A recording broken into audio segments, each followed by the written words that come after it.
I'm a civil engineer degree apprentice in the UK, and I'm going to show you how I got my apprenticeship earning a high salary with no student debts, and how you can do the same for a vast amount of apprenticeships across the UK, not just civil engineering. I knew that I wanted to get into the construction industry from quite a young age, but I didn't know how.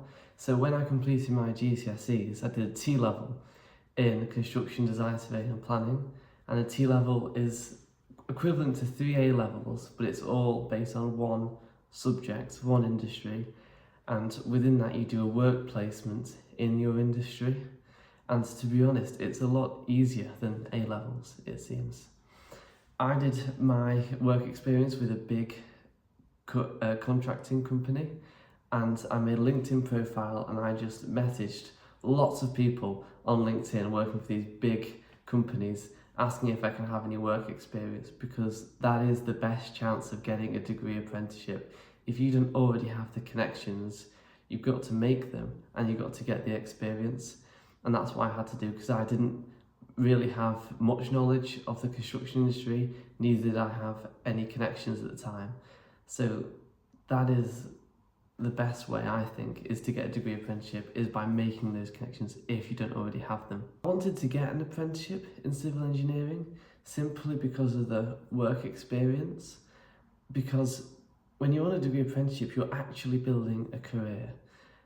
Careers are getting increasingly more difficult to get into as people get into more and more student debt going to university, with coming out of it with a degree but no experience or really not much industry knowledge by the end of it. And this isn't just construction or civil engineering, this is for a wide variety of industries, and it's becoming really difficult for young people to get on the career ladder. But with a degree apprenticeship, you're actually building a career, because you've got an income which can be quite large, and you're also getting university tuition fees paid for, but you're also getting really valuable experience. And with a big company, you can go around lots of different areas of the business and learn how the business really functions. And you also get to go off with, well, for me it's the Institute of Civil Engineering, which helps sort of regulate the whole industry. So I can learn what they do and I can actually get involved with them and really build a successful career from that, instead of just going to university and having that more narrowed and niche knowledge of the industry, having an actual full picture of the industry, which is very valuable, especially in today's job market. So once you figure out what industry you want to work in, and I would suggest doing something like a T-level in that industry and getting that work experience, getting those connections, you can now see what apprenticeships to apply for. They are difficult to get on, so I would suggest applying for as many as you can. I applied for dozens and dozens of them, and they do take quite a lot of time to apply for.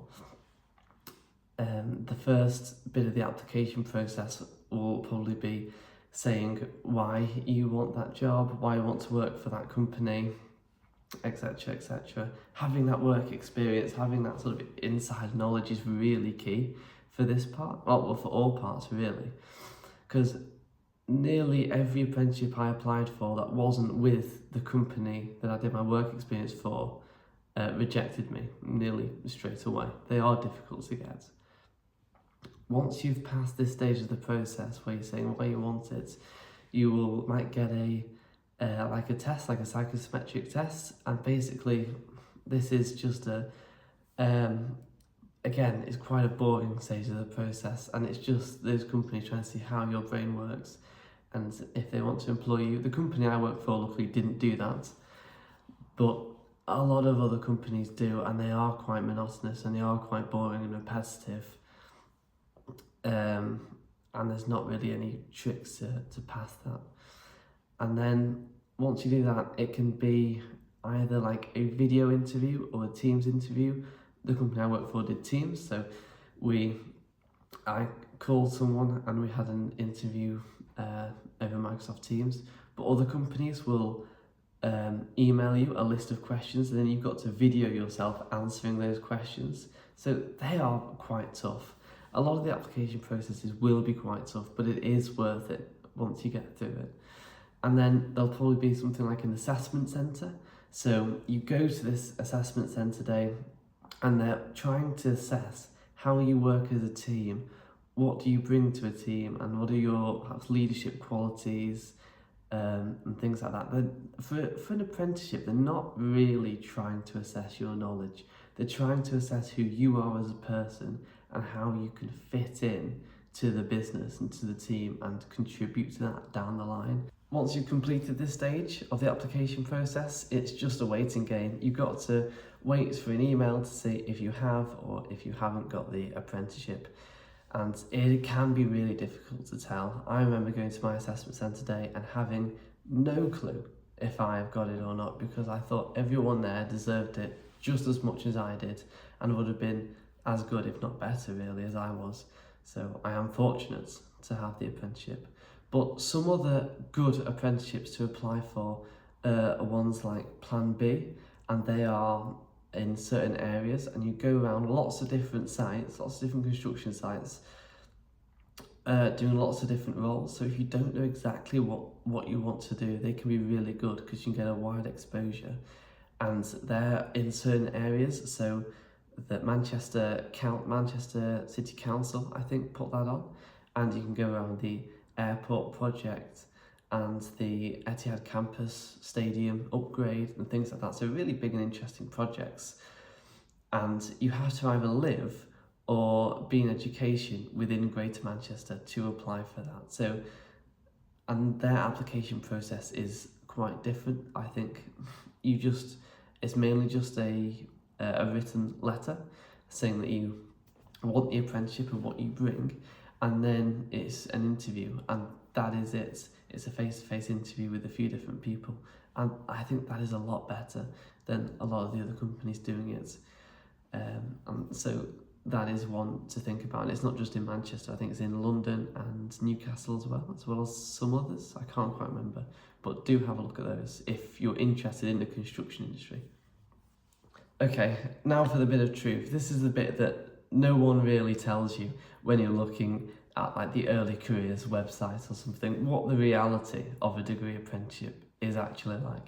I think I'm going to try and make a full video on this because this is interesting, but a quick overview, it's quick, a lot happens, I am kept very busy, a lot happens very quickly, but it is truly a great experience. Don't get me wrong, we had 9 weeks of university life with the hotel paid for, all our food paid for, we're going out with like-minded people, we become very close friends very quickly of people you don't know yet, and you get to see a bit more of the country than you usually would, because also the company pay for your train travel, they pay for your fuel, so you do get to see a lot and you have a lot of good experience, and it's a lot of fun when you have a 9-week university block and you're in a hotel for those 9 weeks with friends.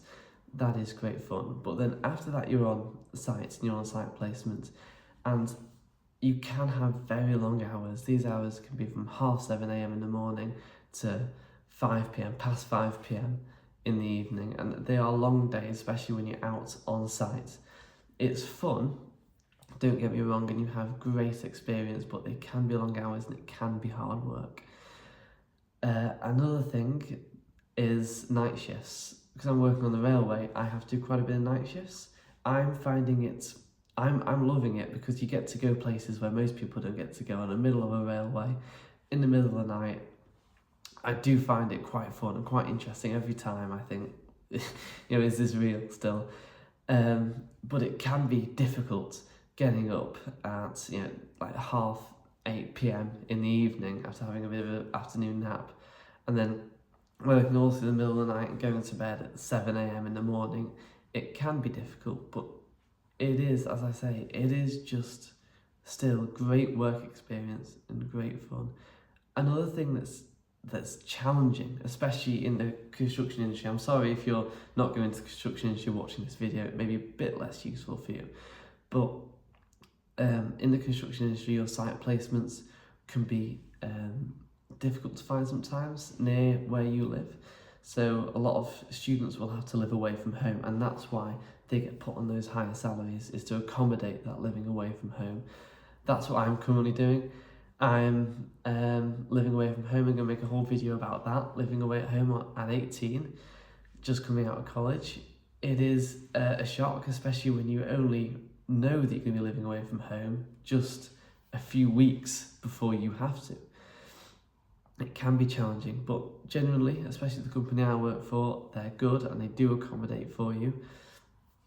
But yeah, it can be challenging and it can be tough, but also don't let this put you off, because it is still worth it. The amount that the company invests into you, the amount that you get to see, the opportunity is genuinely life-changing, and the people you meet are truly amazing. So it is definitely worth it. And having to balance your college or university as well as work can be a bit difficult sometimes, but my company especially generally does accommodate for that very well, I find. Okay, why am I actually doing this? Why am I sat in the middle of my kitchen telling you about degree apprenticeships and the application process? It's because I think careers are increasingly difficult for young people to get into. They're finding it increasingly difficult to buy houses at a young age, and well, at any age, and they're getting into more and more student debt which they can't pay off, and they might even spend tens of thousands of pounds paying interest alone on it. And especially some degrees don't even get you a career or a good career. So I think I want to really try and show you the reality of a degree apprenticeship and the fact that that is another route, and that you can get them. They're difficult to get, but you can do it if you're focused. And another thing is the whole construction and civil engineering industries, they're not really seen by many young people as attractive industries that a lot of people want to go into. And I think they should be. They are interesting, and they're not for everyone, don't get me wrong, but I think more younger people should be made aware of what they're actually like. They're not just a few bricklayers having a cigarette on site. They are actually interesting and cutting edge, with new technologies coming in, revolutionising the industry. There's a lot of innovation and a lot of money in the industry. Thank you for making it this far and watching it to the end of the video. If you have liked it and you do want to see more videos like this about apprenticeships, not just the application process, but day in the life reality of it, all sorts of things like that, subscribe, like this video if you've enjoyed it, and comment on any questions you've got or any future videos you'd like to see. Thanks, see you next time.